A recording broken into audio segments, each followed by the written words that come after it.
Hola, hoy te traemos una forma diferente de comer arroz y de incorporar los vegetales y proteína en una comida. Estaremos realizando un arroz frito con vegetales. Hemos lavado nuestras manos con agua y jabón por unos 20 a 30 segundos y ya tenemos los ingredientes listos para comenzar con nuestra receta.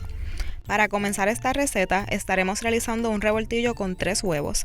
Ya adelantamos este paso y tenemos nuestro revoltillo listo para más adelante. En un sartén a fuego moderado, caliente, 1,5 cucharadas de aceite canola. Agregue 1 cucharada de ajo molido, media cucharada de jengibre picado, media taza de cebolla amarilla picada, 1/4 de taza de guisantes, media taza de zanahorias picadas, media taza de tofu extra firme. Cuando las zanahorias estén blandas, agregue 2 tazas de arroz blanco cocido, el revoltillo y 1 cucharada de salsa de soya reducida en sodio. Mezcle y apague el fuego.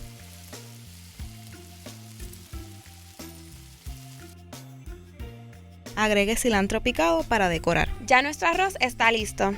Esta receta es una forma excelente de agregar vegetales y proteína en una sola comida. Esperamos que te animes a probar esta deliciosa receta. Y recuerda, en VA te queremos saludable.